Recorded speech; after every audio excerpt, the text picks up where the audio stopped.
베네딕토 성자, 하느님의 부르심.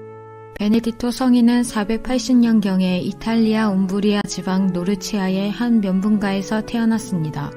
신앙심이 매우 깊은 아버지 에우트로피오와 어머니 아분단치아 사이에서 쌍둥이 남매로 태어났습니다. 그의 부모님은 자녀를 많이 낳았지만 쌍둥이로 태어난 베네딕토와 여동생 스콜라스티카의 출생을 특별히 기뻐하였습니다. 그는 청년기에 수사학과 문학을 공부하기 위해 로마로 갔습니다. 당시 로마는 정치, 사회, 도덕 및 종교가 매우 심각하게 타락했습니다. 그래도 그는 작가가 되겠다는 꿈을 가지고 많은 사람들을 만났습니다. 그의 눈에 비친 많은 사람들은 악습에 빠져 있었고 지식 있는 자들은 육체적 쾌락의 노예가 되어 있었습니다. 결국 작가의 꿈을 버리고 고향집으로 돌아왔습니다. 그는 심각한 고민에 빠졌습니다. 그리고 주님께 기도하였습니다. 주님, 저는 앞으로 어떤 삶을 살아가야 합니까? 주님의 뜻이 무엇인지 저에게 가르쳐 주옵소서. 저에게 생명을 주신 주님, 제 삶을 인도하여 주옵소서. 그때 한 음성이 들려왔습니다. 내 영혼을 구하라. 베네딕토는 자신의 영혼을 구하지 못하고는 다른 사람들의 영혼을 구할 수 없다는 것을 깨닫고 모든 것을 버리고 집을 떠났습니다. 그는 정든 고향과 부모, 형제들을 두고 무작정 길을 떠났습니다. 어렸을 적부터 베네딕토를 한 번도 떠난 적이 없는 유모만 따라 나섰습니다. 베네딕토가 엠피데라고 하는 곳에 이르자 그곳 사람들이 따뜻이 맞아주었습니다. 그래서 그들은 성 베드로 성당의 거처를 잡았습니다. 하루는 유모가 밀을 치기 위해 일집에서 채를 빌려왔습니다. 유모가 탁자 위에 놓아둔 채가 떨어져 두 조각으로 부서졌습니다. 유모는 이를 보고 통곡하기 시작했습니다. 베네딕토는 울고 있는 유모를 측은히 여겨 부서진 채를 주워들고는 눈물을 흘리며 기도하였습니다. 기도를 마치고 일어나자 그 채는 부서진 흔적을 전혀 찾아볼 수 없을 정도로 말짱하게 수리되어 있었습니다. 그는 그 채를 유모에게 돌려주면서 위로하였습니다. 그 고장의 모든 사람들이 이 일을 알게 되었습니다. 그들은 그 채를 성당 입구에 걸어두었습니다. 여러 해 동안 모든 이가 그 채를 볼 수 있었으며 랑고바르도족이 침략해올 때까지 성당 정문 위에 걸려 있었습니다. 이 기적의 채에 대한 소문이 퍼져 많은 사람들이 베네딕토를 만나보려고 찾아왔습니다. 그러나 베네딕토는 칭찬받기보다는 고통당하기를 더 원하였습니다. 그는 유모에게 찾지 말라는 쪽지 하나만 남기고 몰래 길을 떠났습니다. 수비아코 동굴의 은수자 생활. 베네딕토는 로마시에서 약 75km 떨어진 수비아코로 갔습니다. 수비아코는 한적한 시골로 맑은 샘물이 솟아나오는 넓은 호수가 있는 곳입니다. 그곳에서 우연히 로마누스 수사를 만나게 되었습니다. 그는 베네딕토의 이야기를 듣고 도와주기로 약속하였습니다. 그리고 베네딕토에게 은둔 수도자복을 한 벌 내어주었습니다.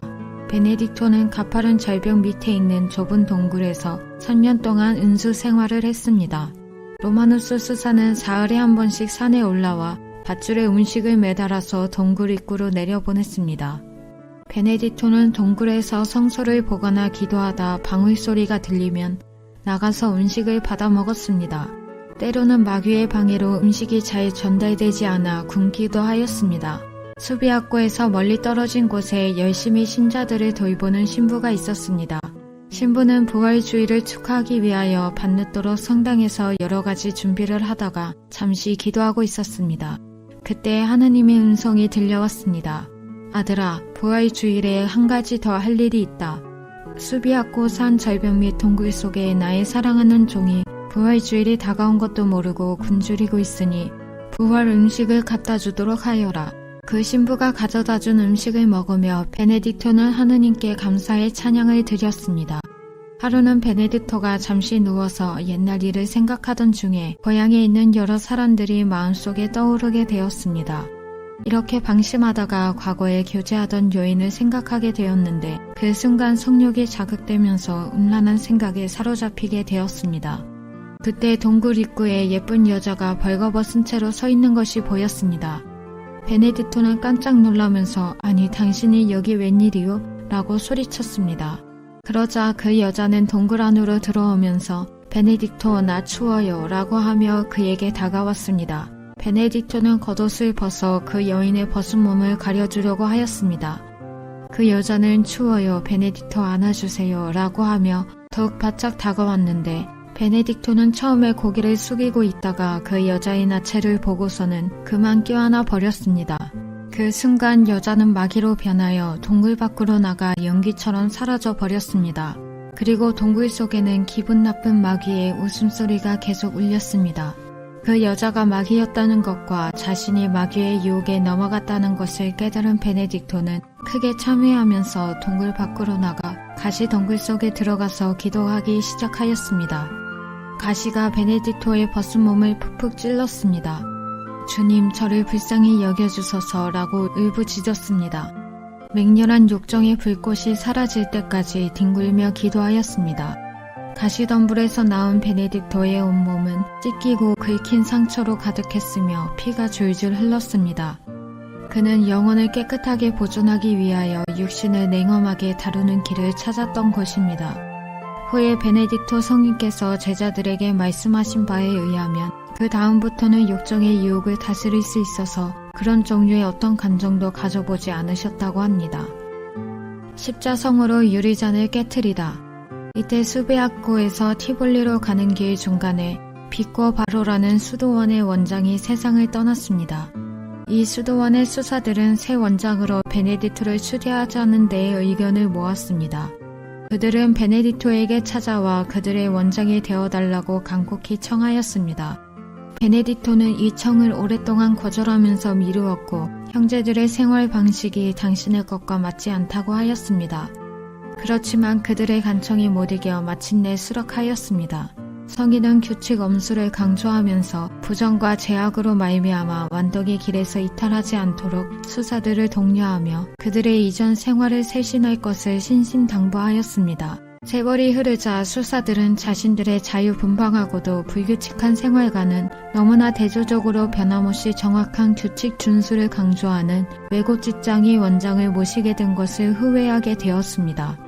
그러한 틈을 타 처음부터 베네딕토 성인을 원장으로 모시는 것을 탐탁지 않게 여긴 몇몇 수사들이 기회만 있으면 불평불만을 부추겨서 모든 수사들이 점차 베네딕토 성인을 성토하기에 이르렀습니다. 이미 타락한 습성이 길들여진 수사들은 규칙을 따라 철저하게 생활하는 성인이 마땅치 않았지만 이제 와서 수도원장인 분을 어떻게 할 수도 없다는 것을 알게 되었습니다. 그래서 궁여지책으로 아무도 모르게 성인을 제거해버리는 것이 가장 수월한 방법이라고 생각하고 모두 의견을 모아 성인을 죽여 없애려는 음모를 꾸미게 되었습니다.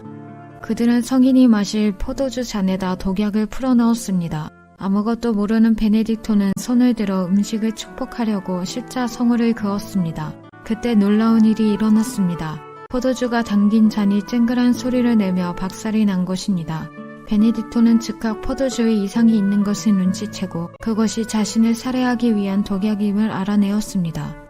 수사들 중에 이토록 나쁜 죄악을 서슴없이 저지르는 악이 있다는 것과 거기에 모인 모든 수사들이 그것을 모조리 묵인하고 있었다는 것을 알게 된 성인은 몹시 슬펐습니다. 베네딕토 성인은 형제들에게 말하였습니다. 형제들이여, 전능하신 하느님께서 여러분에게 자비를 베푸시기를 빕니다. 여러분은 어찌하여 나에게 이런 짓을 하려 하였습니까? 여러분의 생활 방식과 나의 생활 방식이 서로 맞지 않는다고 전에 말하지 않았습니까? 가서 여러분의 방식에 맞는 장상을 찾으십시오. 그는 다시 수비학고로 돌아와 수도 생활에 힘쓰며 하느님의 뜻이 이루어지길 기도하였습니다.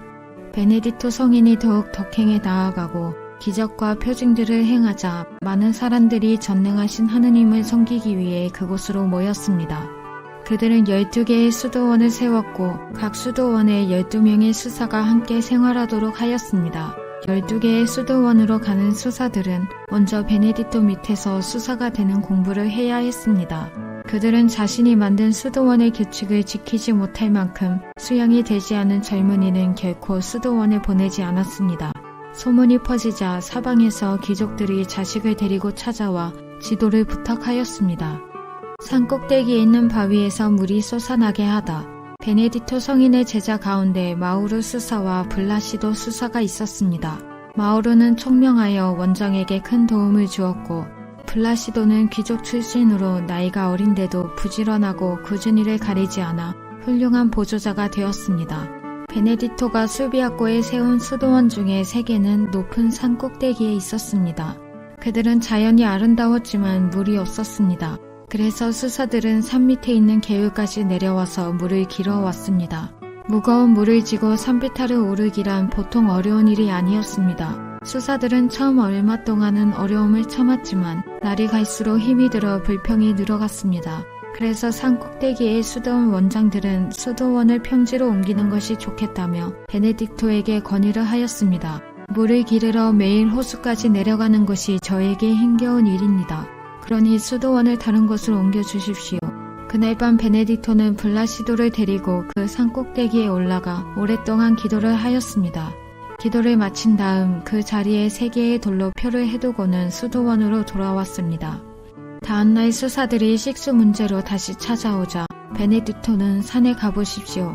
그 위에 3개의 돌이 있을 터인데 거기를 파보십시오. 전능하신 하느님께서 그 산 꼭대기에 물이 솟아나게 하셔서 여러분이 그처럼 어려운 길을 오르내리는 수고를 덜어주실 것입니다. 라고 하였습니다. 그들이 가보니 과연 베네딕토가 말씀하신 대로 3개의 돌멩이가 있었습니다. 이미 물기가 배어있는 돌도 있었습니다. 거기에 구덩이를 파자 즉시 물이 나왔습니다. 수량이 풍부해서 산 꼭대기에서 아래까지 계곡을 따라 끊임없이 흘러내리게 되었습니다. 수사에게 붙은 마귀를 쫓다. 베네딕토가 직접 세운 12개의 수도원에서는 베네딕토가 있는 곳을 본원이라고 불렀습니다. 12 수도원의 원장들은 해결하기 힘든 일이 있으면 본원에 연락하곤 했습니다. 어느 날 한 수도원의 봄베이아노 원장이 본원으로 베네딕토를 찾아왔습니다. 수도원의 기도 시간이 되어 성당에 들어가서 기도만 시작하면 슬그머니 밖으로 나가서 일을 하는 수사가 있다는 것입니다. 원장은 책망하고 권면하였으나 그의 행동은 고쳐지지 않았습니다. 원장은 베네딕토에게 이 일을 어떻게 하면 좋으냐고 하소연을 하였습니다. 베네딕토는 자신이 직접 그 수사의 행동을 바로잡아 주어야겠다고 생각했습니다. 베네딕토가 그 수도원에 도착했을 때는 마침 기도 시간이었습니다. 수사들 모두 성당에 들어가서 성무일도를 올리고 곧이어 깊은 묵상에 잠겨들고 있었습니다. 그는 말썽을 피우는 수사를 조용히 살펴보았습니다. 주변을 보니 문제의 수사 뒷덜미에 조그맣고 새까만 놈이 찰싹 달라붙어 있는 것이 보였습니다. 수사의 옷자락을 꼭 휘감아쥔 놈은 밖으로 얼른 나가자고 있는 힘을 다하여 수사의 옷자락을 잡아 끌었습니다. 그러자 그 문제의 수사는 일어서서 나가기 시작했습니다. 그런데 원장의 눈에는 보이지 않았습니다. 베네딕토는 마우로 수사를 불렀습니다. 마우로 수사도 역시 마귀가 보이지 않는다고 했습니다. 베네딕토는 마우로 수사에게 보일 때까지 기도하라고 하였습니다. 마우로가 이틀 동안 열심히 기도를 드리고 난 후 그 수사의 등을 보니 새까만 마귀가 찰싹 달라붙어 있는 것이 보였습니다. 다음날 기도를 마친 성인이 성당 밖으로 나갈 때 그 수사가 밖에서 서성거리고 있는 것이 눈에 띄었습니다. 베네딕토는 몸에 가지고 있던 채찍을 꺼내 그의 등 뒤에 붙어있는 새까만 마귀를 향해 호되게 내리쳤습니다. 불시에 베네딕토가 휘두르는 채찍에 맞은 수사는 기절을 하였습니다. 수사가 다시 깨어났을 때는 이미 조금 전에 그가 아니었습니다. 이전에 충실하고 겸손한 수사로 되돌아온 그는 다시는 마귀의 유혹에 끌려 들어가지 않았습니다.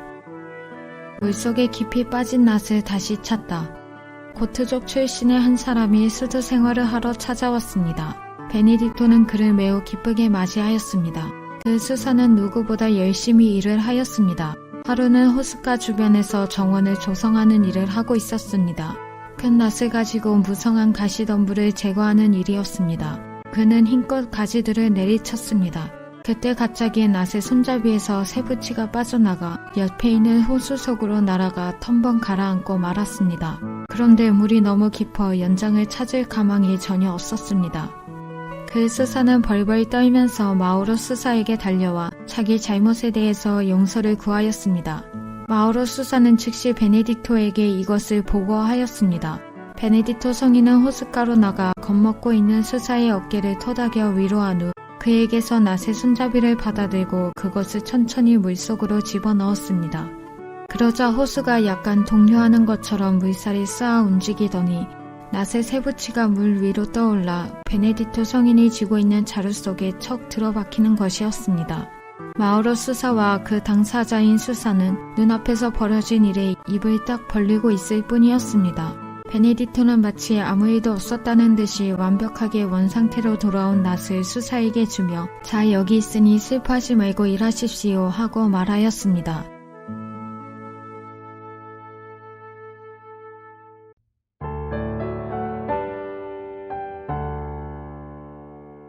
물 위를 걸어가다. 어느 날 블라시도는 물을 길러 호수로 갔습니다. 그는 들고 있던 물통을 조심성 없이 물속으로 집어넣다가 넘어져 같이 딸려 들어갔습니다. 그러자 물살이 순식간에 그를 휘감아 땅에서부터 거의 화살이 날아갈 정도의 거리까지 호수 안쪽으로 끌어넣었습니다. 방에 계시던 성인이 즉시 이 사실을 아시고 마우로를 급히 불러 마우로 형제여 빨리 달려가 보시오. 물을 길러갔던 블라시도가 호수에 빠졌습니다. 물살이 벌써 그를 멀리 휘감아 갔습니다. 하고 말씀하셨습니다. 마우로는 강복을 청해받고는 장상의 명령대로 그 수사가 물살에 허우적대는 데까지 전속력으로 달려갔습니다. 그는 자기가 땅 위를 가고 있다고 생각했는데 사실은 물 위를 달리고 있었던 것입니다. 마우로는 블라시도의 머리카락을 움켜쥐고는 재빨리 끌어냈습니다. 조금 후 정신을 차리고 뒤를 돌아보니 자기가 물 위를 달려갔다는 것을 깨닫게 되었습니다. 그는 이 사실에 놀라 전율하였습니다. 마우로는 베네딕토에게 돌아와 자초지종을 알렸습니다. 존경하올 베네딕토께서는 이 일을 당신의 공덕으로 돌리지 않고 마우로의 숙명의 덕으로 돌리셨습니다.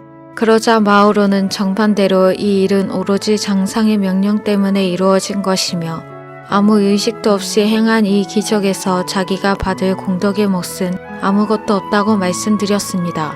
이때 구출된 블라시도가 이 겸손의 경쟁에 심판으로 나섰습니다. 제가 물에서 끌려 나올 때 제 머리 위에서 아파스님의 옷자락을 보았습니다. 그래서 저는 아파스님이 친히 저를 물에서 끌어내신 것으로 생각했습니다. 하고 말하였습니다. 까마귀가 독이 든 빵을 물고 가다. 베네딕토가 기적을 행한다는 소문이 퍼지면서 많은 사람들이 찾아왔고 새로이 하느님을 믿게 되는 사람들도 늘어갔습니다.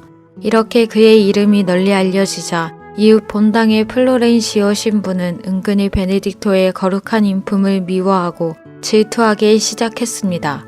신부의 마음에는 어느 틈에 사악한 마귀가 도사리게 되어 비록 성직의 몸을 담고 있었지만 그의 영혼에 더 이상 하느님의 평화란 없었습니다. 신부는 베네딕토의 생활 전반에 대해 사사건건 중상모략을 하는 것이었습니다. 뿐만 아니라 베네딕토를 방문하려고 먼 곳에서 찾아오는 사람들을 비웃고 질책하며 회방을 놓았습니다. 하지만 성인의 명성은 방방곡곡으로 퍼져가 도저히 막을 수가 없었습니다. 이것을 본 신부는 질투의 불길이 더욱더 타올랐습니다. 짙은 어둠에 양심을 갉아먹힌 신부는 급기야 베네딕토 성인을 완전히 제거해야겠다는 생각을 하게 되었습니다. 어떻게 하면 베네딕토의 기적이 거짓이었다고 소문을 퍼뜨릴 수 있을까? 그래, 독약으로 갑자기 죽게 만드는 거야. 그리고 하느님의 벌을 받았다고 소문을 퍼뜨리는 거야. 플로렌시오 신부는 빵에 독약을 넣어 원장에게 보냈습니다. 신부는 성인이 숨졌다는 소식이 오기만을 기다렸습니다. 그러나 마을은 어떤 사건도 벌어지지 않고 고요하기만 했습니다. 베네딕토 성인이 식사할 때가 되면 근처 숲에 사는 까마귀가 베네딕토의 식탁으로 날아와 그가 던져주는 빵 부스러기를 받아먹거나 혹은 입에 물고 가곤 하였습니다. 까마귀는 전과 다름없이 이날도 베네딕토 성인에게로 날아왔습니다. 성인은 이미 묵상 중에 신부님이 선물로 보내온 빵 속에 독이 들어있다는 예시를 받았습니다. 때마침 날아온 까마귀에게 빵을 던져주며 누구의 눈에도 띄지 않게 먼 곳에 갖다 버리도록 명령하였습니다. 이 사건을 통해 베네딕토 성인은 신부가 자기에게 품고 있는 증오가 얼마나 집요하고 악한 것인지를 알게 되어 대단히 깊은 슬픔과 고통을 느꼈습니다. 플로렌시오 신부의 죽음. 플로렌시오 신부는 자기의 계획이 실패하자 베네딕토의 제자들을 망쳐서라도 성인의 마음을 상하게 하고자 하였습니다. 그래서 거리에서 춤을 추는 여자 7명을 매수해서 본원으로 들여보냈습니다. 일찍이 욕망이 얼마나 끈질긴지 겪어서 알고 있던 베네딕토는 정원에서 벌어지고 있는 회개한 일을 목격하고 몸서리를 쳤습니다. 이런 유혹을 이겨내기에는 제자들의 영혼이 아직 연약하다는 사실을 잘 알고 있었습니다. 이게 무슨 짓이요? 이 성스러운 곳에서 옷을 벗고 춤을 추다니 하느님의 벌이 무섭지도 않습니까? 당장 나가시오. 하느님의 진노가 떨어지기 전에 당장 나가시오. 하며 여자들을 내쫓았습니다. 베네딕토는 이런 일이 일어나는 것이 오로지 자신 때문이라는 것을 알고 그곳을 떠나기로 결심하였습니다. 그는 자신의 생각을 곧바로 실행에 옮겼습니다. 12개 수도원을 원장 중심으로 운영하고 번호는 새 원장을 뽑도록 하고 성인은 그곳을 떠났습니다. 플로렌시오 신부는 베네딕토가 떠난다는 소식에 기뻐하며 밖으로 달려나와 떠나는 모습을 구경하고 있었습니다. 그때 갑자기 그가 서 있던 곳이 무너져 깔려 죽게 되었습니다. 신기하게도 건물의 다른 부분들은 아주 멀쩡한데 신부가 서 있던 복도 한 켠만이 순식간에 무너진 것입니다. 신부는 외마디 비명도 질러보지 못한 채 무너진 건물 더미에 짓눌려 참혹하게 압사당하고 말았습니다. 마우로 수사는 성인께서 아직 마을의 동구 밖도 벗어나지 못했으리라는 것을 알고 불이 나게 성인의 뒤를 쫓아 이 사실을 알려드렸습니다. 원장님 돌아오세요. 기쁜 일이 생겼어요. 원장님을 증오하던 신부님이 갑작스럽게 죽었습니다. 그러자 베네딕토는 사람이 죽었는데 뭐가 좋아서 그렇게 기뻐한단 말이요. 그 신부도 하느님의 자녀가 아닙니까? 전시 마귀의 깸에 빠져서 나쁜 짓을 한 것뿐입니다. 이것은 제자가 드러낸 속마음이 죽은 신부와 별반 다르지 않음을 알게 된 성인의 탄식이었습니다. 악을 악으로 갚지 않으려는 성인의 방침을 그의 수제자인 마우로 수사가 정면으로 위배했던 것입니다. 베네딕토 성인은 아무 말 없이 기뻐 뛰는 마우로 수사에게 극심한 보석을 내리고 단단히 그 대가를 치르도록 엄히 명하였습니다. 그리고는 오랫동안 힘들여 만든 수도원을 제자들에게 맡기고 길을 떠났습니다. 몬테카시노에 정착하다. 529년경 베네딕토는 로마에서 약 140km 떨어져 있는 카시노 지방의 웅장한 산악지대에 정착하였습니다. 이 마을은 해발 500m가 넘는 높은 곳에 위치해 있었고 또 산꼭대기에는 오래된 아폴로 신전이 있어 많은 사람들이 그곳에서 제사를 지냈습니다. 그래서 베네딕토는 아폴로에게 헌정된 이방인 신전을 허물고 그들을 그리스도교로 개종시켰습니다. 530년경에는 성 요한 세례자의 성당과 성 마르티노 성당과 수도원을 세웠습니다. 이곳이 오늘날 성 베네딕토 수도회의 본부가 있으며 역사적 명소가 된 몬테카시노입니다. 몬테카시노의 수도원에는 베네딕토의 성덕과 지혜, 그리고 기적에 대한 소문이 널리 퍼져 많은 제자들이 몰려왔습니다. 베네딕토 성인은 생활의 지침이 될 규칙의 필요성을 느꼈고 결국 수도 생활의 규범이 될 역사적인 규칙서를 작성하였습니다. 이 규칙은 공동생활을 명백히 규정하고 순명을 최고의 덕으로 삼으며 재물의 사유를 금지하고 평생 한 수도원에 머무를 것과 전례를 중요시하고 성교회의 가르침에 성실히 따를 것을 명합니다. 그리고 수도 생활을 중심으로 성무 일과를 안배했습니다. 이것이 서방교회 수도 생활의 기초가 된 것입니다. 아폴로 신전을 헐고 수도원 건축하다. 베네딕토와 그의 동료 수사들은 산꼭대기에 새 수도원을 짓기 위해 아폴로 신전을 멈추고 주위에 울창한 나무를 베었습니다. 우상을 섬기던 어느 노인은 아폴로 신이 노하시면 어찌하려고 그럽니까? 그 나무들은 모두 아폴로 신의 것이니 절대 베지 마시오. 이렇게 호통을 쳤습니다. 재앙이 무서워 이사를 가는 사람도 있었습니다. 그리고 베네딕토는 이런 것에 구애받지 않고 계속 공사를 하였습니다. 그런데 신전이 있던 자리에 성당이 세워지자 마귀가 노골적으로 방해를 하기 시작했습니다. 무섭게 생긴 마귀가 천둥번개와 함께 나타나 너 이놈 당장 공사를 중지하고 이곳을 떠나라 하였습니다. 그때 베네딕토는 나는 이곳을 떠날 수 없다. 이곳을 귀신들의 성전이 아닌 하느님의 성전으로 만들 것이다. 예수 그리스도의 이름으로 명하노니 마귀야 물러가라 명하였습니다. 기도로 거대한 바위를 가볍게 하다. 이방 신에게 제사를 지냈던 나무를 벤 자리에서 바위 하나가 나왔는데 모든 인부가 힘을 합쳐 치우려 해도 바위는 꼼짝도 하지 않았습니다. 공사는 더 이상 아무런 진척이 없게 되었습니다. 하는 수 없이 마을 사람들까지 다 불러 모아 바위 덩어리를 치우려고 노력하였으나 여전히 땅속 깊은 곳에 뿌리를 박은 것처럼 까딱도 하지 않았습니다.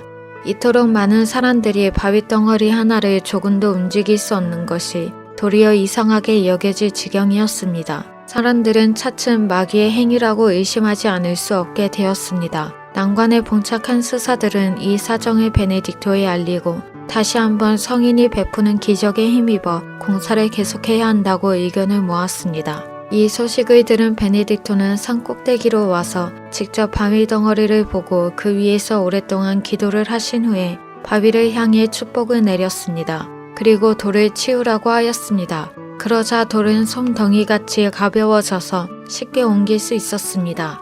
이런 모든 것을 지켜본 노인은 베네딕토를 찾아와 사과를 하였습니다. 그러자 베네딕토는 대답하였습니다. 우리는 하느님의 자녀입니다. 그러니 하느님만을 공경해야 합니다. 잡신을 섬기는 것은 마귀를 섬기는 것입니다. 아폴로 신전에서 오랫동안 마귀를 섬겨 마귀의 콧대가 아주 높아졌습니다. 그러나 아무리 강한 마귀라도 주님의 권위는 당하지 못합니다. 주님의 이름으로 하는 사업을 감히 마귀가 어떻게 막겠습니까? 부엌에서 일어난 가상의 불.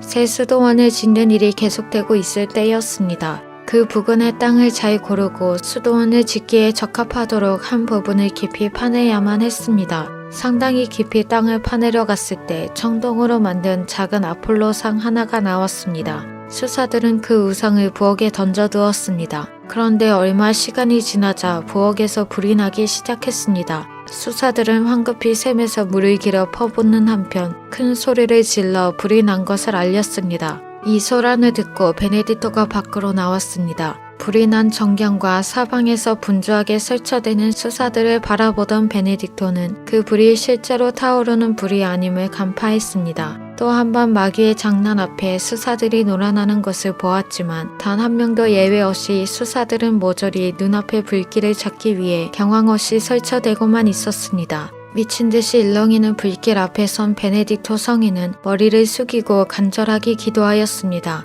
성인이 기도하는 모습을 본 수사들은 곧 제정신을 수습하여 성인 곁으로 옹기종기 모여와 안도의 숨을 쉬었습니다. 제자들을 자기 곁에 불러 모으고 성호를 그으라고 명하였습니다. 성인의 명령에 따라 기도하는 자세가 되었을 때 비로소 그들의 눈에 현실이 생생하게 드러났습니다. 부엌뿐 아니라 온 건물의 멀쩡한 것을 본 것입니다. 그것은 불이 아니라 마귀가 모든 사람들의 시야를 가리고 그 능력을 드러낸 허상에 불과한 거짓 불꽃이었음을 깨닫고 허망한 마음들이 되었습니다. 담이 무너져 크게 다친 수사를 치유하다.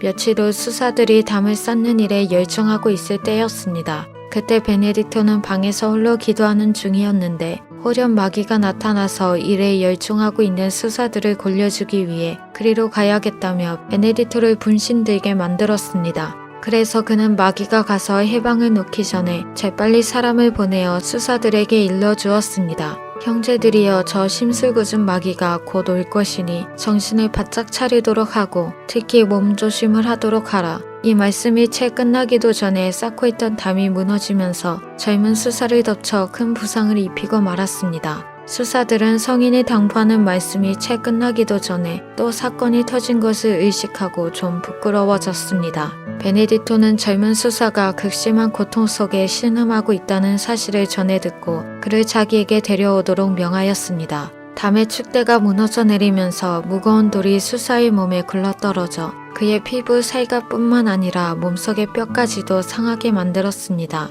베네딕토는 항상 자신이 기도할 적에 사용하는 방 안의 돗자리 위에 환자를 눕혀놓도록 한 후 수사들을 모두 방에서 나가게 하였습니다. 그리고는 간절히 기도하였습니다. 베네딕토가 기도에 몰입해 있는 동안 부상을 입어 거의 실신해 있던 수사가 자리에서 일어나 앉더니 옷에 묻은 흙을 툭툭 털어내었습니다. 방금 전까지도 곧 죽을 것처럼 심했던 상처들은 긁힌 흔적 하나 없이 말끔해져 있었습니다.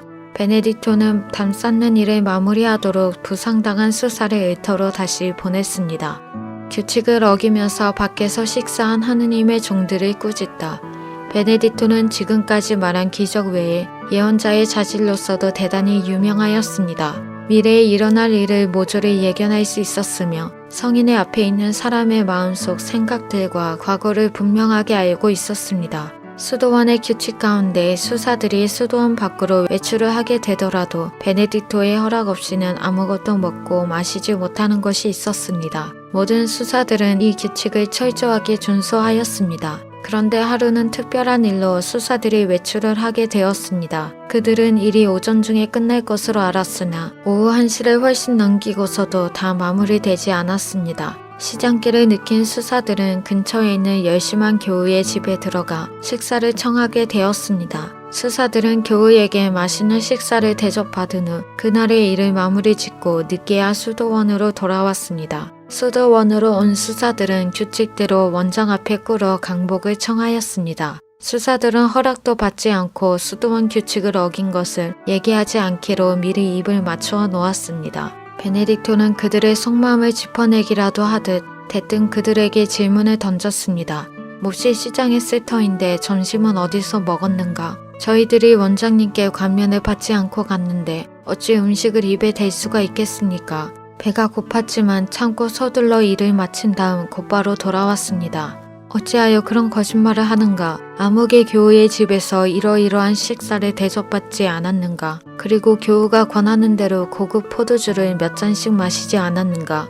교우의 집에서 식사를 대접받은 것부터 포도주 잔의 수까지 똑똑히 알고 있었기 때문에 수사들은 부끄러워 고개를 들 수가 없었습니다. 자신들의 잘못을 깊이 뉘우친 수사들은 성인의 발 아래 엎드려 두려움에 떨면서 자기들의 잘못을 솔직히 고백하였습니다. 베네딕토는 수사들이 깊이 잘못을 뉘우치고 다시는 그러한 잘못을 되풀이하지 않으리라는 것을 아셨기 때문에 그들의 잘못을 너그럽게 용서하여 주었습니다.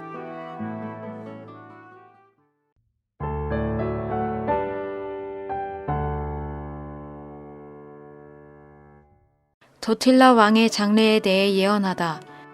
베네딕토 성인이 미래를 예지할 수 있을 뿐 아니라 과거의 숨은 사실까지도 모조리 알아낸다는 소문을 듣게 된 고흐트족의 왕 하나가 그것이 사실인지를 확인하기 위해 많은 신하들을 데리고 성인을 만나려고 먼 길을 떠났습니다. 수도원 근처에 이르렀을 때 왕은 걸음을 멈추고 신하 한 사람을 상인에게 보내어 자기들 일행이 도착하였다는 것을 알리는 동시에 수도원에 들어갈 수 있는지 알아오라는 명령을 내렸습니다. 수도원에서는 고트족 왕의 방문을 쾌히 허락하였습니다. 그런데 왕은 베네딕토 성인이 진짜 예언자의 능력을 가지고 있는지 먼저 시험해보고 싶은 꾀가 생겼습니다. 왕은 자기의 기사 리고에게 왕의 복장을 갖추게 하여 가짜 왕의 행세를 할 것을 명령하였습니다. 가짜 왕을 둘러싸고 신하와 기사들이 장엄한 행렬을 지어 수도원으로 향하였습니다. 왕 자신은 몇몇 신하만 거느린 채 중요하지 않은 인물처럼 꾸미고는 수도원으로 들어갔습니다. 성인은 멀리서 그들이 들어오는 것을 환영하며 먼저 입을 열었습니다. 기사여, 당신 몸에 맞지 않는 왕관과 의복을 빨리 벗어서 왕에게 돌려주시오. 도틸라 왕은 베네딕토 성인을 시험하고자 한 것이 단번에 발각되자 그만 땅에 엎드려 절을 하고 말았습니다. 그래서 베네딕토 성인은 왕한테로 걸어가 그를 일으켜 세우고 그의 행동을 지적하여 엄정하게 꾸짖은 후 앞으로 왕에게 닥쳐올 미래에 대해 말해 주었습니다. 옛날에 나쁜 짓을 아주 많이 하였으니 이제부터라도 죄악에서 손을 떼야 합니다. 나쁜 짓을 더하면 하느님께서 노하실 것입니다. 앞으로 왕께서는 로마에 입성할 것이고 또 바다를 건너갈 것이며 9해 동안 나라를 다스리다가 10년이 되는 해에 죽게 될 것입니다. 이 말을 들은 왕은 몹시 두려워서 기도를 청한 다음 물러갔습니다. 그 후 왕은 이전에 잔인하고 포악했던 것을 후회하며 한결 성품이 부드러워졌습니다. 도틸라 왕은 베네딕토의 예언대로 로마에 입성하였고 시칠리아에 갔으며 통치한 지 10년째 되는 해에 세상을 떠났습니다. 존경받는 카누스의 주교님 한 분이 베네딕토 성인을 방문하였습니다. 주교님은 베네딕토 성인에게 도틸라 왕의 로마 입성과 로마의 멸망에 대하여 성인에게 말하였습니다. 도틸라 왕이 로마에 쳐들어와 닥치는 대로 파괴를 일삼고 말 것이니 로마는 조만간에 폐허만 남을 것입니다. 그러나 성인의 예시는 달랐습니다. 아닙니다. 로마는 야만인들의 손에 의해 파괴되는 것이 아니라 지진과 태풍 같은 천재지변으로 말미암아 처참하게 파괴될 것입니다.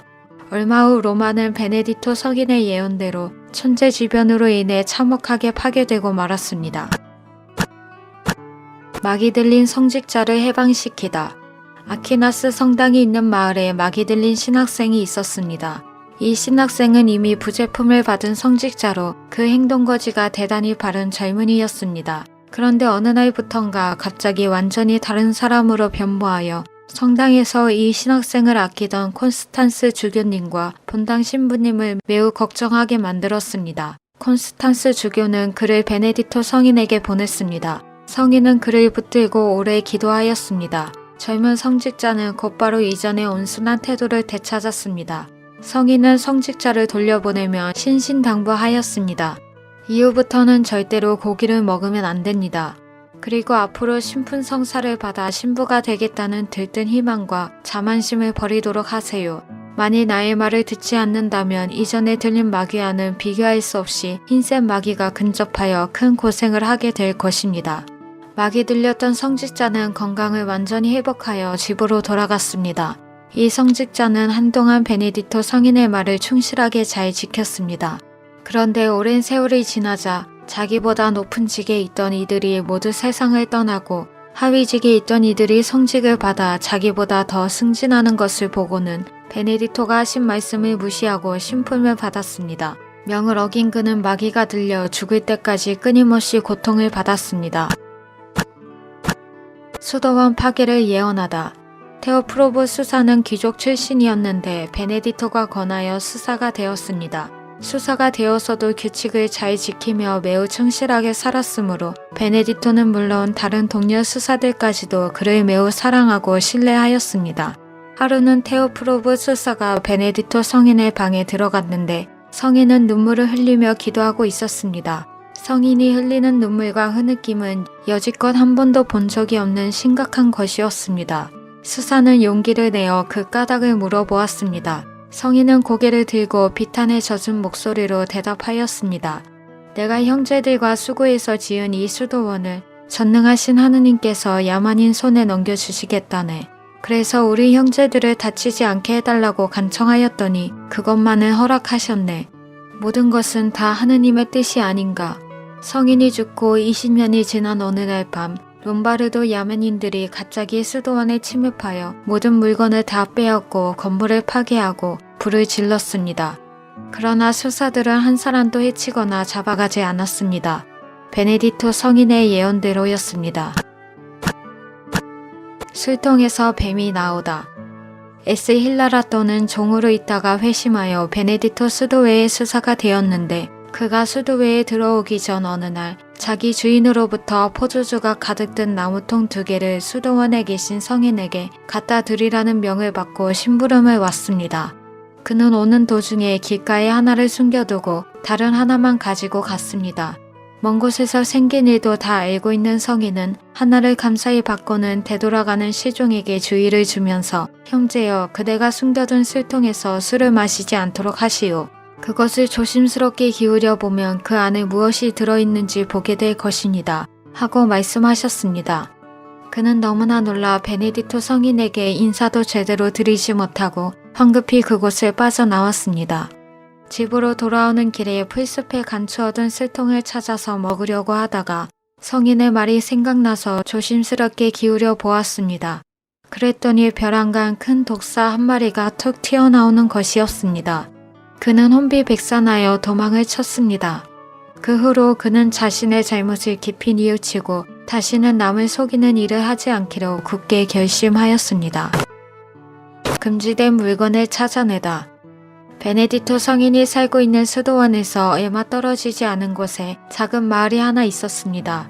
이 마을 사람들은 대부분 베네딕토 성인의 권고와 그의 모범적인 생활의 감화를 받아 우상과 미신을 버리고 하느님의 품 안으로 돌아왔습니다. 이 마을에 있는 수녀원에서는 덕행을 닦는 데 소홀하지 않기 위해 수산인들을 모셔다가 강론을 청해 듣곤 하였습니다. 다른 때와 마찬가지로 이날도 한 수사가 파견되어 훌륭한 강론을 마쳤는데 이에 감동한 수녀들이 수사의 열성과 수고에 보답하는 의미에서 술을 놓은 손수건을 여러 개 만들어서 선물로 주었습니다. 수사는 베네디토 수도원의 규칙을 어기지 않으려고 이 선물을 극구 사양했습니다. 하지만 선물이 너무 조촐하여 거절하는 것으로 알고 섭섭히 여길 것 같아서 하는 수 없이 수녀들의 성의를 받아들이고 말았습니다.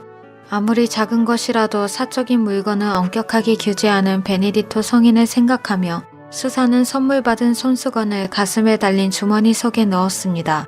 수도원으로 돌아와서 베네디토 성인의 방에 발을 들여놓자마자 성인은 아주 슬퍼하는 낯으로 수사에게 가까이 다가왔습니다.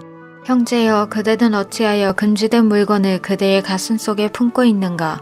수녀님들한테서 손수건을 받을 때 곁에서 지켜보지 않았다고 해서 내가 그것을 모르는 줄 아는가?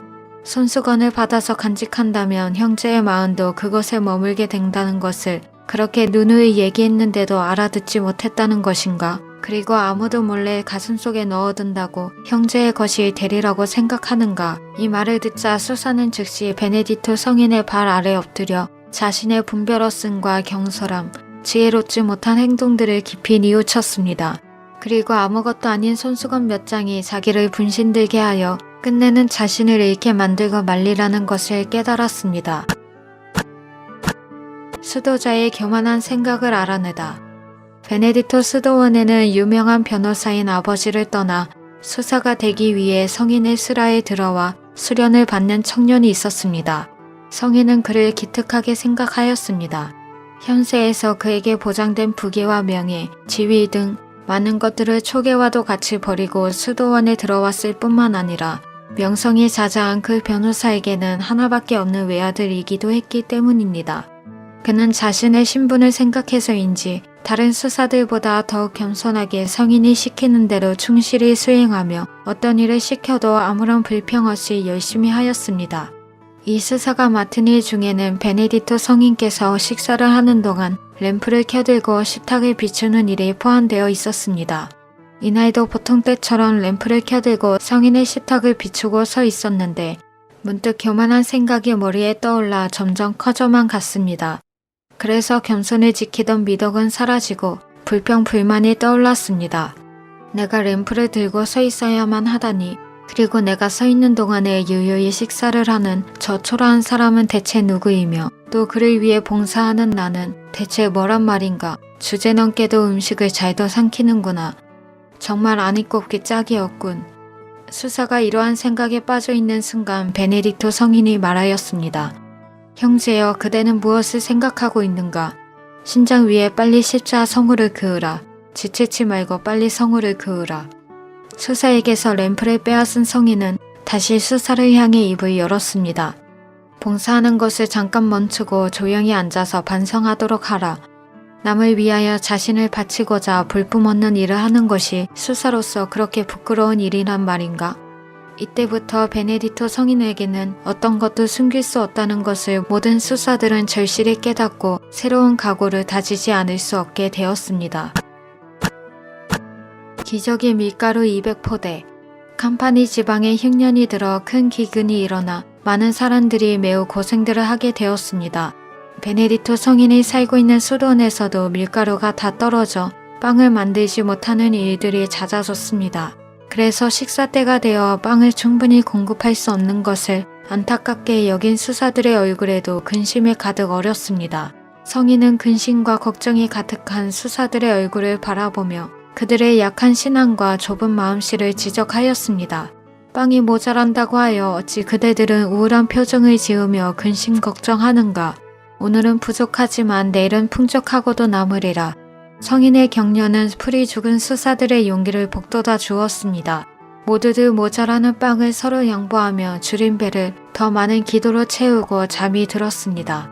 다음날 아침 일찍 일어난 수사가 수도원 문전에서 작은 산더미처럼 쌓인 밀가루 200포대를 발견하고는 놀랐습니다. 그 수사는 전능하신 하나님께서 성인의 기도를 들으시고 손수 밀가루를 수도원 문전에 갖다 놓으셨다는 것을 믿어 의심하지 않았습니다. 수사들은 밀가루로 만든 빵을 나누어 먹으며 하느님께 깊은 감사를 드리고 굶주린 속에서 배부름을, 또 궁핍 중에도 풍요함을 누릴 수 있게 하시는 하느님의 전능을 몸소 체험하였습니다. 때라치나 수도원의 도면을 꿈으로 알려주다. 베네딕토 성인에게 땅을 희사하여 그 땅에 수도원을 짓도록 해달라는 사람이 있었습니다. 그 땅은 몬테카시노에서 약 50km 떨어진 때라치나 근처에 있는 땅이었습니다. 성인은 형제들에게 그곳에 가서 일단 수도원을 지을 터를 닦아놓으면 자신이 가서 성당과 수도원 지을 자리를 정해주겠다고 하였습니다. 그래서 새로 임명된 원장과 수사들은 기쁜 마음으로 그곳에 가서 열심히 일을 하였습니다. 그런데 터를 닦아 놓았는데도 베네딕토는 오지 않았습니다. 그들은 다음 날까지 기다리기로 하고 자는데 그날 밤 같은 꿈을 꾸게 되었습니다.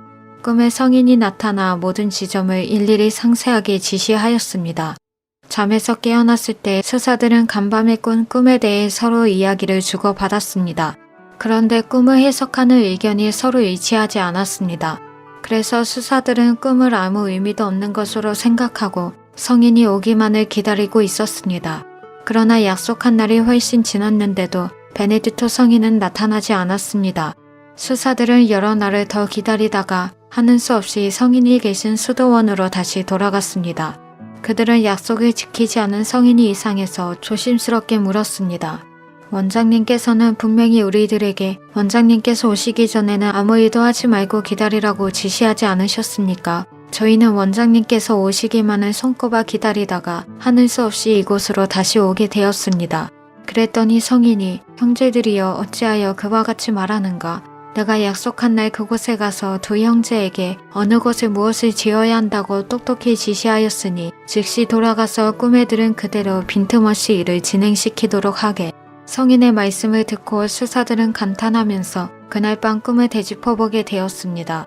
그러고 나니 정말 성인께서 수사들의 꿈속에 아주 세밀하게 구석구석까지 지적하여 완전한 설계도가 되도록 하였음을 알게 되었습니다. 수사들은 감탄하며 성인이 명한 대로 수도원을 훌륭하게 건설하였습니다. 나병을 치유하다. 이것은 저명인사 안토니에게 직접 들은 이야기인데 당시 많은 사람들이 알고 있는 유명한 이야기입니다. 그의 아버지 집에 하인 하나가 문둥병에 걸리게 되었습니다. 안토니오의 아버지는 하인이 무서운 나병에 걸린 것을 알고는 모든 방법을 다 써서 그를 고쳐주려고 했지만 모두가 다 허사였습니다. 마지막으로 베네딕토 성인께서 많은 기적을 행하신다는 소문을 듣고 성인에게 병자를 보냈습니다. 하인이 성인 앞에 나서서 그의 더러운 몸을 보여주었습니다. 성인은 상처로 얼룩진 그의 몸을 천천히 어루만지며 병자를 위로한 후 방으로 들어가서 잠시 기도를 드렸습니다. 그런 후에 다시 하인을 불러서 몸을 살펴보게 하였습니다. 하인의 몸은 이미 깨끗하게 치유되어 있었습니다.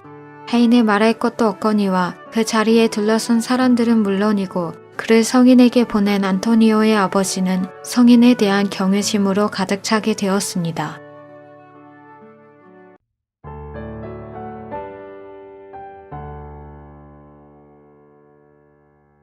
채무자의 빚을 기적으로 갚아주다. 빚에 못이 쪼들리는 교우 하나가 있었습니다. 보통 사람 같으면 빚쟁이에게 시달리고 세상에 대한 불만으로 인해 죽고 싶은 심정으로 좌절 속에 빠져 있을 터이지만 그는 그럴수록 하느님께 감사하는 마음을 잊지 않으며 더욱 큰 열심과 신뢰심으로 하느님께 의탁하였습니다. 나쁜 짓이라고는 꿈에도 생각지 않는 매우 정직한 사람이었습니다. 남의 돈을 얻어쓰고 제때 갚지 못하는 것이 너무나 미안하고 죄스러워 빚을 갚기 위해 가진 애를 다 써보고 궁리를 해보았지만 어떠한 묘안도 머리에 떠오르지 않았습니다. 결국 유일한 해결책으로 베네딕토 성인에게로 가서 모든 어려운 사정과 답답한 심정을 솔직히 말씀드려야겠다고 생각하였습니다.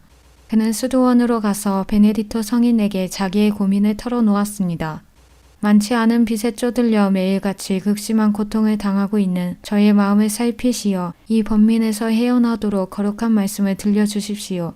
하느님께 저의 고통을 전구하여 저를 구해주십시오.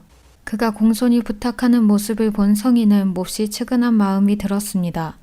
당장 형제의 빚을 갚도록 돈을 주고 싶지만 지금은 그럴 수가 없구려. 하지만 나의 기도로 그대의 고초가 해결될 수 있다면 그렇게 하겠습니다. 이틀 후에 다시 여기에 오도록 하십시오. 성인은 매우 부드러운 말로 비탄 속에 신음하는 채무자를 위로하였습니다. 그리고 이틀 동안 꼼짝하지 않고 열렬히 기도하였습니다. 약속한 이틀이 지나고 얼굴이 해숙하게 야윈 채무자가 성인을 다시 찾아왔을 때 이상한 일이 벌어졌습니다.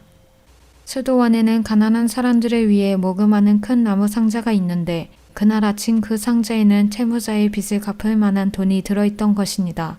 정말 묘하게도 그 액수는 채무자가 고통받는 빚의 액수와 같았으며 마치 방금 새긴 돈처럼 반짝반짝 빛나는 은전이었습니다. 그것을 처음 발견한 수사는 너무나 신기하여 수선을 피웠습니다. 베네디토 성인은 수사에게 그 돈을 가져오라고 하여 빚에 쪼들려 고민을 털어놓은 충직한 교우에게 주었습니다. 숙명을 거스른 기름병을 바위에 던지다. 흉년이 들어 사람들이 먹고 살기가 퍽 어려워졌습니다. 그래서 베네디토 성인은 수도원에 찾아오는 어려운 사람들에게 식량을 나누어 주었습니다. 수도원에서 식량을 나누어 준다는 소문이 나자 많은 사람들이 몰려와서 수도원의 식량이 금세 동이 나고 말았습니다. 수도원에 남은 것이라곤 지하실 유리병 안에 조금 남아있는 기름이 전부였습니다. 그런데 아가비토라고 하는 차부제가 와서 얼마 남지 않은 기름을 자기에게 달라고 졸라댔습니다. 그러자 하늘나라에서 모든 것을 누리기 위하여 지상의 모든 것을 내어주기로 결심한 베네딕토는 조금밖에 남아있지 않은 기름을 필요로 하는 사람에게 주도록 명령하였습니다. 수사는 마지막 남은 기름마저 모조리 내어주는 것이 너무나 아까워서 일부러 꾸물꾸물 늦장을 부렸습니다. 잠시 후 베네딕토 성인은 그 수사를 불러서 기름을 주었는지 확인하였습니다. 수사는 그것마저 다 주고 나면 수도원 식구들이 굶을 수밖에 없는 형편이니 그것만은 남겨둘 것을 간절히 부탁하였습니다. 이 말을 들은 베네딕토는 엄중하게 일렀습니다. 숙명을 거스르고 남겨둔 저 기름병을 수도원 바깥으로 내던져 없애도록 하라. 지금 즉시 저 기름병을 문 밖으로 던져라. 수사들은 성인의 말에 따라 기름병을 들어 창문 밖으로 던졌습니다. 수도원은 본래 산꼭대기에 바위 위에 세워져 있기 때문에 창문 바깥에는 바위 덩어리로 된 낭떠러지였는데도 쨍그랑하고 병이 깨지는 소리가 나지 않는 것이었습니다. 그것이 이상히 여긴 수사가 바깥으로 나가보니 바위돌 위로 떨어진 기름병은 어느 부분도 상한 데가 없이 말짱할 뿐만 아니라 그 속에 든 기름까지도 고스란히 남아있는 것이었습니다. 성인은 그것을 가지고 와서 구걸하는 차부제에게 주라고 명하셨습니다. 그리고 형제들을 소집한 다음 모든 이가 보는 앞에서 순명하지 않은 수도승의 부족한 믿음과 교만을 꾸짖으셨습니다. 빈통에 기름을 가득 채우다. 성인께서는 견책을 마치신 다음 형제들과 함께 기도를 시작했습니다. 성인이 기도하시는 장소에는 기름이 들어있지 않은 빈통이 하나 있었습니다. 그런데 이상하게도 성인과 수사들이 계속 기도를 하자 마개가 솟아올라 땅에 떨어졌습니다. 기름이 계속 불어나 통을 가득 채우고 넘쳐 그들이 엎드려 기도하는 곳의 바닥을 흥건히 적시었습니다. 성인이 이를 보고 기도를 마치자 바닥에 넘쳐 흐르던 기름이 즉시 중단되었습니다. 베네딕토 성인은 형제들에게 믿음을 갖고 순종을 배울 수 있도록 훈계하였습니다. 형제들은 구원에 유익한 훈계를 듣고 매우 부끄러워하였습니다. 성인께서 기적을 통해 전능하신 주님의 능력을 보여주셨고 훈계를 통해 이를 마음 깊이 스며들게 하셨기 때문입니다. 그분의 거의 비어있던 기름병 대신에 기름으로 가득 찬 통을 돌려주셨으니 이제 아무도 그분이 하시는 약속들에 대해 의심할 수 없게 되었습니다. 이러한 사건들을 통하여 수도회는 성인의 말이라면 아무리 부당해 보이는 것일지라도 일단 순명하는 것이 전통으로 자리 잡게 되었습니다. 그리고 성인이 각 개인에게 지시하는 것이라면 아무리 곤란한 것일지라도 완전히 복종하고 따르는 마음이 더욱 깊어져만 갔습니다. 수도승을 마귀에게서 해방시키다. 베네딕토 성인이 하루는 산 정상에 있는 세례자 성 요한 성당으로 올라가고 있을 때 수의사로 가장하여 나팔과 족쇄를 들고 오는 옛 원수와 마주쳤습니다. 성인이 어디 가느냐고 묻자 그는 형제들에게 마실 것을 주러 간다고 하였습니다. 그래서 성인은 기도하러 올라가셨고 기도를 마치신 다음 급히 내려오셨습니다. 악령은 물을 깃고 있는 한 원로 수도승을 만나자 즉시 그 안에 들어가 그를 땅에 메어치고 심하게 괴롭혔습니다. 베네딕토 성인이 기도를 마치고 돌아오는 길에 그 수도승이 고통당하고 있는 것을 보았습니다. 성인은 물가에서 극심한 고통을 당하고 있는 수사를 보자 측은한 마음에서 후하고 입김을 불어주었습니다. 그랬더니 새까맣고 징그럽게 생긴 마귀가 수사의 몸에서 나왔습니다. 성인은 힘없이 누워있는 수사를 일으켜 축복하시고 다시는 마귀의 깸에 빠지지 않도록 기도해 주었습니다. 쫓겨난 마귀는 호시탐탐 그 수사의 몸에 다시 들어갈 기회를 노렸으나 성인의 보호를 받아 그 영혼이 매우 강해진 것을 알고는 감히 번쩍하지를 못하였습니다. 결박당한 농부를 한번 봄으로써 풀어주다. 요틸라 왕이 온 고트족을 다스리고 있던 시대에 잘라라는 이름을 가진 사람이 있었습니다. 잘라는 아리우스 이단에 빠져 있었기 때문에 그리스도를 신봉하는 가톨릭 신자들을 미워하여 성직자와 수사들을 닥치는 대로 마구 잡아다 죽이곤 하였습니다. 하루는 그가 그리스도교 신자인 어떤 농부의 재산을 빼앗으려는 야심에서 아무 죄도 없는 농부를 잡아다 놓고 신경이 지박되어 있는 신체의 가장 예민한 부분을 칼날 끝으로 건드리고 찢는 등 이로 형언할 수 없는 혹독한 형벌을 가하고 있었습니다. 착한 농부는 극심한 고통을 피하기 위해서 자기의 모든 재산을 이미 베네디토 성인에게 바쳤다고 말하였습니다. 농부는 이렇게 하면 혹시나 잔인무도하기 짝이 없는 사형 집행인이 포기하고 잔인한 형벌을 중단하지는 않을까 하는 마음에서 꾸며 말하였던 것입니다. 잘라는 이 말을 듣자 혹형을 일단 중지시켰습니다. 그리고 굵고 튼튼한 밧줄로 농부의 손목을 묶고서 베네디토 성인에게로 끌고 갔습니다. 마침 현관 앞에서 홀로 책을 읽고 있던 성인을 발견한 농부는 드디어 살았다는 듯 잘라를 향해 당당하게 소리쳤습니다. 바로 저분이 당신께 말하던 베네디토 원장님이십니다. 몹시 흥분한 잘라는 성인을 노려보면서 앙칼진 목소리로 고함을 질렀습니다. 이놈이 이 불쌍한 농부를 꼬드겨서 재산을 가로챈 놈이구나. 이 날강도 같은 놈아, 당장 일어나서 이 농부한테서 받은 재산을 그에게 몽땅 돌려주지 못하겠느냐. 그렇지 않다면 이놈은 살아나지 못하리라. 청천벽력으로 들려오는 영문 모를 소리에 베네디토 성인은 놀라서 고개를 들었습니다. 그러자 성인의 눈에는 위세당당하고 분노가 목까지 치밀어 어쩔 줄을 모르는 잘라와 함께 참혹하게 묵힌 채 온몸이 망신창이가 되어 구원을 호소하는 농부의 애처로운 눈길이 들어왔습니다.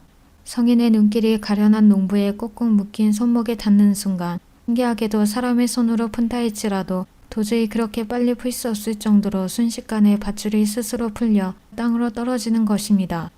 농부는 갑자기 밧줄이 풀려나가자 두 팔을 번쩍 들고 기뻐 어쩔 줄을 몰라 하는 것이었습니다.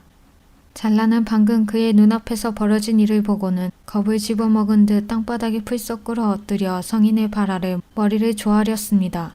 그토록 잔인하고 교만하며 강경하던 잘라가 상대방의 실력을 한눈에 간파하자 태도를 완전히 바꾼 것입니다.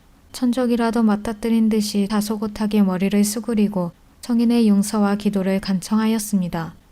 베네디토 성인은 그제서야 읽던 책을 덮고 그를 일으켜 세웠습니다. 그리고 수사들을 불러 손님을 환대하는 의무를 다하기 위해 그를 수도원 안으로 들어오도록 하였습니다. 수사들이 잘라를 성인의 방으로 안내하자 성인은 잘라에게 앞으로는 착한 사람이 되어 다시는 그러한 만행을 저지르지 않도록 잘 타이르셨습니다.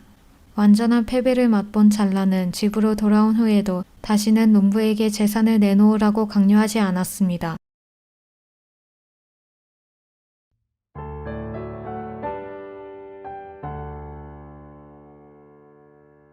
죽었던 아이가 다시 살아나다. 베네디토 성인이 수사들과 밭에 나가 열심히 일을 하고 있을 때 한 농부가 죽은 아들을 품에 안고 슬피 울며 베네디토 성인을 애타게 찾았습니다. 문지기 수사는 성인께서 다른 수사들과 함께 밭에서 일을 하고 있다고 친절하게 일러주었습니다. 이 말을 들은 농부는 문전에 아기의 시신을 놓고 성인을 만나러 한달음에 밭으로 뛰어갔습니다. 성인은 마침 일을 끝내고 수사들과 함께 수도원으로 돌아오는 길이었습니다. 단 하나뿐인 아들을 잃은 농부는 멀리서 성인의 모습을 발견하자 곧 큰 소리로 울부짖었습니다. 나의 아들을 나에게 돌려주십시오. 나의 아들을 나에게 돌려주십시오. 이 말을 듣고 베네디토 성인은 무슨 영문인지 몰라 엉거주춤하면서 형제의 아들을 왜 나에게 내어놓으라는 것인가? 혹여 우리 수도원에 형제의 아들이 있는 건가? 하고 되물었습니다. 농부는 다급하게 외쳤습니다. 내 아들이 죽었으니 빨리 오셔서 살려주십시오. 꼭 쥔 손을 가슴에 모으고 애원하는 농부를 본 성인은 그 말이 무엇을 의미하는지 알게 되었습니다. 성인의 표정은 수심에 잠긴 듯 매우 심각해졌습니다. 저리 물러가라. 죽은 사람을 다시 살릴 수 있는 능력은 그리스도께서 손수 뽑으신 사도들에게만 부여한 은총이므로 나에게는 그런 능력이 없노라. 얼른 가서 하느님께 기도하는 것이 옳으니라. 하느님이 한번 불러가신 영혼을 왜 돌려주시겠는가? 나에게 내가 할 수 있는 일들을 부탁하여라. 왜 나를 이다지도 괴롭히려 드는가? 그러자 농부는 하늘이 무너지고 땅이 꺼지는 것만 같았습니다. 이제 더는 매달려 볼 사람도 없었습니다. 농부는 더욱 슬피 통곡하면서 자기 아들을 살려주기 전에는 절대로 물러나지 않겠다고 끈덕지게 성인의 옷자락을 붙잡고 늘어졌습니다. 성인이 하는 수 없이 아이는 어디에 있는가 하고 묻자 농부가 기다렸다는 듯 눈물을 훔치고 말하였습니다. 수도원 현관 앞에 있습니다. 베네디토 성인은 수사들과 함께 농부가 말한 장소에 도착하여 무릎을 꿇고 아기의 시신 위로 몸을 굽히고는 한참을 가만히 있었습니다. 이윽고 몸을 일으켜서 손을 하늘 높이 들어올리고 간절히 기도를 하였습니다. 주님, 저의 잘못을 헤아리지 마시고 오직 아들을 살리려는 농부의 믿음과 열정을 굽어보시어 당신이 거두셨던 어린 영혼을 이 작은 육신에게로 다시 돌려보내소서. 베네디토 성인이 올리는 기도가 끝나는 동시에 응애 응애 하는 아기의 울음소리가 울려 퍼졌습니다. 곁에 있던 사람들은 방금까지 빳빳하게 굳어있던 아기가 오는 것을 보고 경탄한 나머지 모두 무릎을 꿇고 하느님께 무한한 감사와 찬미를 드렸습니다. 성인은 다시 살아난 아기를 눈물을 흘리며 어쩔 줄 몰라 하는 농부의 품 안에 안겨주었습니다. 하늘을 움직인 스콜라스티카의 기도. 베네디토 성인에게는 스콜라스티카라는 누이가 있었습니다. 스콜라스티카는 어렸을 적부터 이미 자기를 하나님께 봉헌할 것을 약속하여 거룩한 생활을 하였고 자란 후에는 약속대로 수녀가 되어 1년에 한 번씩 베네디토 성인을 방문하였습니다. 베네디토 성인은 누이가 찾아올 때마다 수도원 외부에 마련되어 있는 응접실에서 누이를 만나기 위해 수도원 밖으로 나가곤 하였습니다. 어느 날 누이가 찾아왔기에 수사들과 함께 만나보러 응접실로 나갔습니다. 하느님의 권능을 찬미하며 심오한 천상의 도리에 대한 이야기를 주고받다 보니 어느새 시간이 흘러 해가 저물었습니다. 베네디토 성인과는 아무리 오래 이야기해도 모자람을 느끼는 스콜라스티카 수녀는 성인에게 졸랐습니다. 천상의 생활에 대해 더욱 알고 싶은 것이 많으니 거절하지 말고 내 부탁을 들어주세요.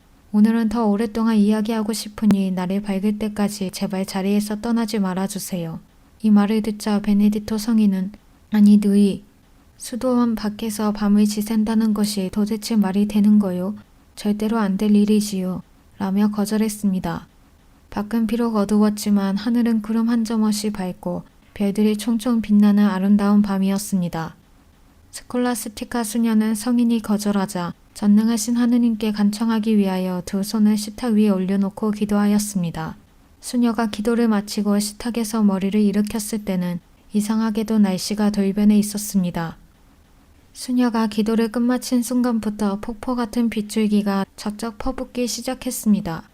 베네디토 성인은 번갯불이 무섭게 번쩍거리고 천둥 소리가 요란하게 온 천지를 진동하며 비가 폭포같이 쏟아지는 것을 보자 걱정스럽게 되물었습니다. 누이, 도대체 무엇을 어떻게 하였기에 날씨가 갑자기 이렇게 변한 것이요? 제가 원장님께 아무리 간청하여도 들어주지 않으니 전능하신 하느님께 매달릴 수밖에 없지 않겠어요? 그랬더니 찬미하올 하느님께서는 즉시 나의 소원을 들어주셨습니다. 성인과 다른 수사들은 본의 아니게 수도원 밖에서 밤을 보내게 되었습니다. 응접실에서 밤을 새워가며 천국과 완덕, 그리고 갖가지 영성생활에 관한 이야기를 마음껏 하였습니다. 다음날 스콜라스티카 수녀는 수녀원으로, 베네디토 성인은 수도원으로 각기 돌아갔습니다. 그로부터 3일이 지난 후에 베네디토 성인은 자기 방에서 스콜라스티카 수녀의 영혼이 육신을 떠나 비둘기 모양으로 하늘 높이 날아가는 것을 현실을 통해 보았습니다. 이처럼 황홀한 광경을 보고 베네디토 성인은 하느님께 무한한 감사와 찬미를 드렸습니다. 그리고 수사들을 불러 모아 누이의 죽음을 알리면서 그들을 보내어 스콜라스티카 수녀의 시신을 자기들의 수도원으로 모셔오도록 지시했습니다. 성인은 수사들이 정성껏 모셔온 시신을 자신을 위하여 마련해둔 무덤 속에 안치하였습니다. 이렇게 함으로써 그들은 마음으로 하느님 안에 언제나 하나가 되었을 뿐 아니라 또한 무덤에서도 서로 갈라지지 않고 하나로 남아있게 되었습니다. 베네딕토 규칙서. 베네딕토 성인이 이루어 놓으신 업적 중에서도 빼놓을 수 없는 것이 베네딕토 규칙서입니다. 그분의 업적 가운데서도 가장 뛰어난 것입니다. 그분은 수도승들을 위한 규칙서를 탁월한 분별력과 명쾌한 문체로 저술하셨습니다. 지금까지 거의 손대지 않고 그대로 수도원의 규칙으로 남아 있습니다. 내용에 있어서 완벽함을 갖췄을 뿐만 아니라 문체도 놀랄 만큼 명료하여 누가 만일 베네딕토 성인의 성덕과 인품에 대해서 그리고 그의 생활을 더 깊이 알기 원한다면 규칙서를 꼭 한번 읽어보아야만 할 것입니다. 왜냐하면 베네딕토 성인께서는 자기가 실천하여 행동에 옮긴 것들만을 세세하게 규정해 놓았기 때문입니다. 하느님 아버지 품에 잠들다. 베네딕토 성인은 이 지상 생활을 끝마치시던 바로 그 해에 자기 곁에 있던 제자들과 먼 곳에 떨어져 살고 있던 몇몇 제자들을 불러 모았습니다. 그리고 그들에게 자신이 언제 죽을 것이며 또한 자기 영혼이 육신을 떠나는 증거로 어떠한 현상이 일어날 것인지를 미리 말씀해 주셨습니다. 그리고 이 모든 것을 아무에게도 이야기하지 말고 침묵하도록 간곡히 부탁하였습니다. 성인이 미리 지목한 날, 즉 이 세상을 떠나기로 한 날이 엿새가 남았을 때 그분은 자기 무덤의 문을 열어두게 하였습니다. 그날부터 성인은 심한 오한을 느꼈습니다. 성인은 시간이 경과할수록 급격하게 야위고 쇠약해져 갔습니다. 547년 3월 21일 제자들에게 당신을 성당으로 옮겨달라고 하셨습니다. 그분은 거기서 주님의 성체와 성녀를 영하심으로써 당신의 임종을 준비하시고 쇠약해진 몸을 제자들의 손에 의지한 채 하늘을 향해 손을 들고 기도를 하는 가운데 마지막 숨을 거두셨습니다. 같은 날 베네딕토 수도원에 속한 두 형제, 즉 한 형제는 수도원 안에 살고 있었고 다른 형제는 먼 곳에 있었는데 그들에게 동일한 환시가 나타났습니다. 그들은 성인의 방에서 하늘까지 똑바로 길이 나 있는 것을 보았는데 그 길에는 양탄자가 깔려 있고 수없이 많은 등불이 일렬로 켜져 있었습니다. 그 길 위에 빛나는 옷을 입은 존엄한 분이 나타나시어 이 길이 누구를 위한 길인지 알겠느냐고 물으셨습니다. 그들이 모른다고 하자 이 길은 주님께 사랑받는 베네딕토가 하늘로 올라가는 길이다 라고 말씀하시더라는 것입니다. 이렇게 해서 성인께서 이미 말씀하신 대로 임석한 제자들은 임종을 지켜보았고 임석하지 못한 제자들은 표징을 통해 임종을 알게 된 것입니다. 베네딕토 성인은 전에 아폴로 신의 제단을 헐어 친히 건축한 세례자 성 요한의 성당에 안장되셨습니다. 베네딕토 수도원은 세월과 함께 융성하여 지금은 전 세계의 남자 수도원이 170여 개소, 여자 수도원이 303개소에 수도사가 9,000명, 수녀가 13,000명이나 됩니다. 종교개혁 당시는 베네딕토 수도회가 12,000개소나 있었다고 하며 오늘 서구 문명은 거의가 베네딕토의 영향을 받은 것이라 합니다. 베네딕토 수도회가 유럽 문화와 학문에 끼친 공헌은 이루 말할 수 없습니다.